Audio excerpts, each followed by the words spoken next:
Hey guys, it's Nick, and I played a game of Warhammer Age of Sigmar, something I thought I never was going to do, but hey, a little open-minded, looking to get back into using my hundreds of models that I own, and we're gonna play some Age of Sigmar. So, I did want to throw out a disclaimer that this isn't a battle report in the typical sense that I give you some insight on my list and, strategy and, thought process, because I don't know what the hell I'm doing.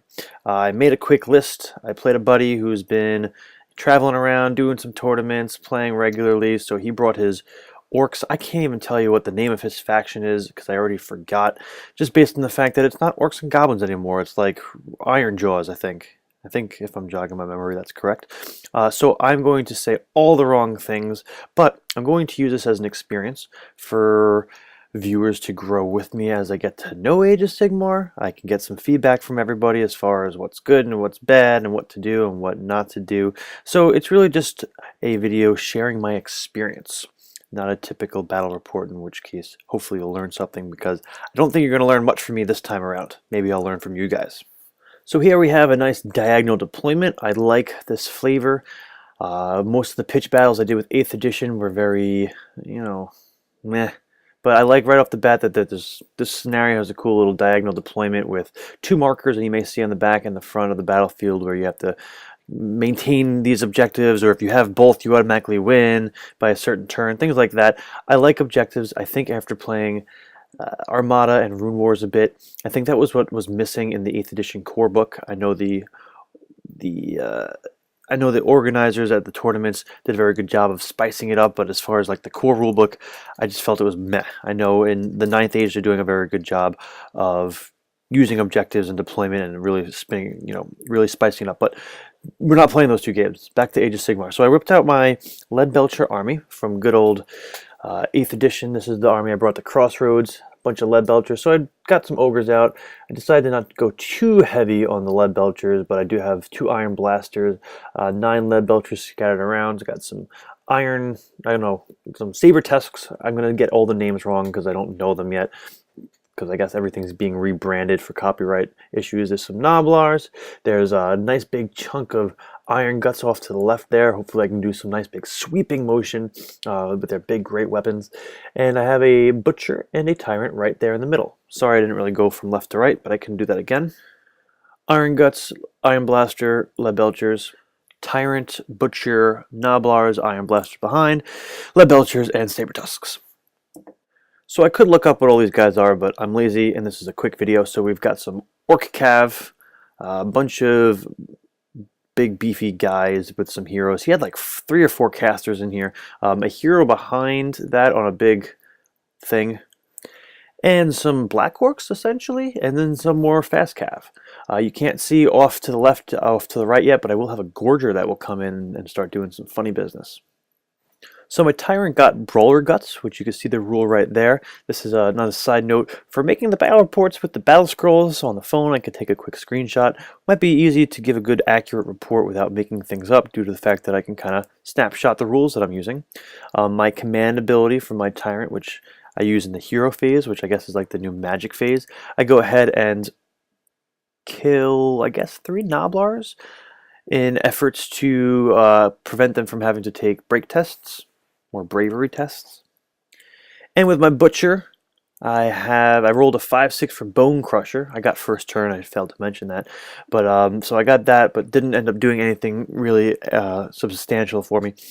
Now, I don't know if anyone wants to leave comments below on how stringent organizers, TOs, are for the tournaments on models, but like I don't have the Butcher with the Cauldron. I just have a regular Butcher, but I put like a a little space saver behind him to show him, because the rules and the points are the same whether you have the model or not. But if you don't have the model, you can't use the rules, but you're paying the same amount of points. So I don't know what the community is like with that. I'm sure official tournaments you need to have the model, but if you guys don't mind giving me some feedback below how you guys do it, or how the local stores deal with that kind of situation, that would be cool.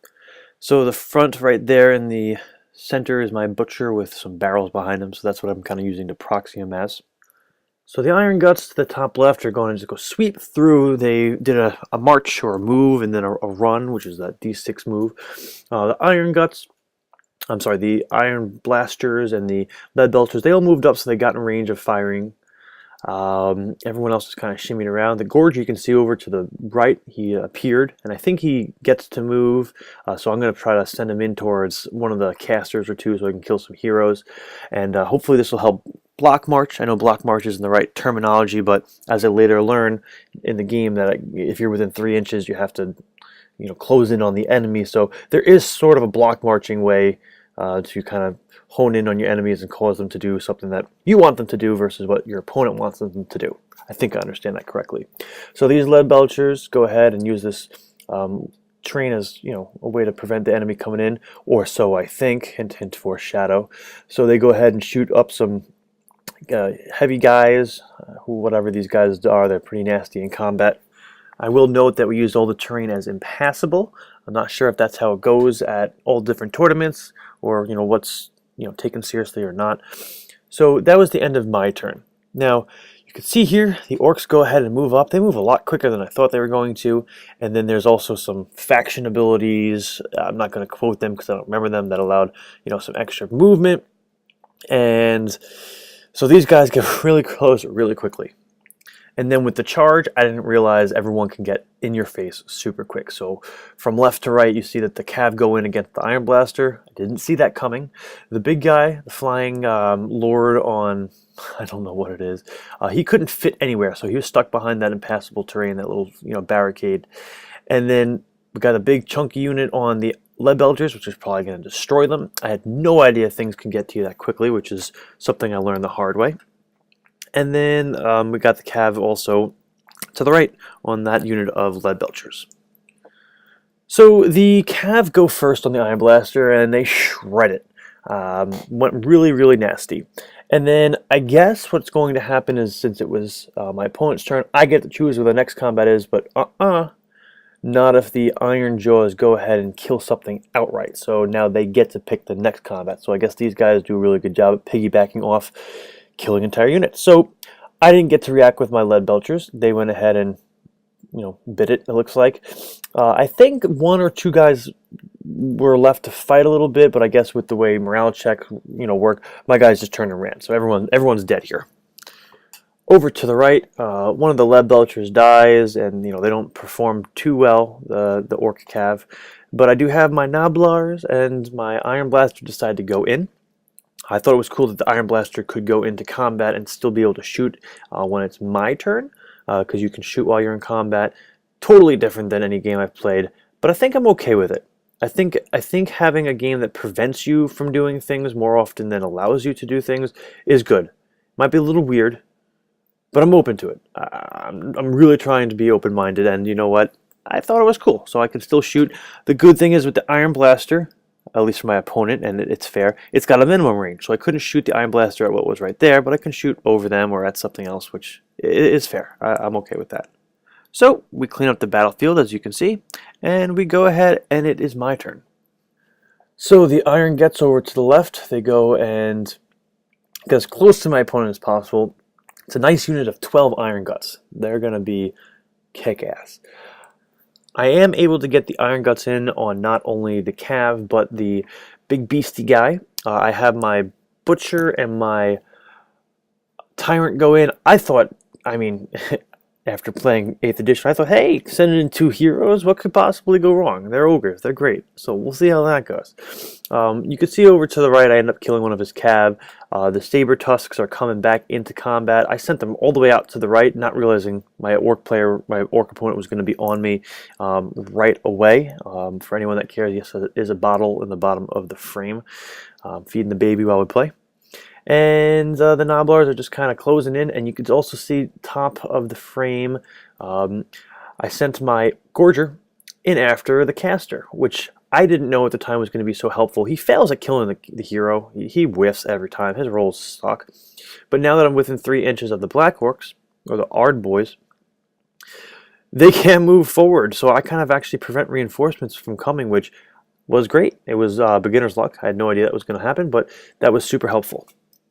So Iron Guts, we're down to the Iron Guts. What happens with the Iron Guts? Well, we did have an Ogre unit flee from the battle, which then activates or allows me to have this ability, which is going to allow me to reroll ones to hit and to wound when I'm fighting my opponents. And with that being said, crunch. Oh, these Iron Guts. They go in and destroy the Cav, and they finish off the big beastie guy. Now, I will say the Iron Blaster did a couple wounds on the big beastie guy, so I softened him up a little bit, because I think he had like, I don't know, 15 wounds or something ridiculous. But the Iron Guts, with their big fat great weapons and their 3 attacks and their 3 damage, did their job. Nice big sweeping flank move, MVP. So a little bit of cleaning up here on the table. You can see my butcher is dead. Those orcs reacted just wonderfully, and they killed the butcher and like left the tyrant with a wound or two. So I have learned now at this point it's good to keep my heroes inside of a unit, which I didn't even think to do.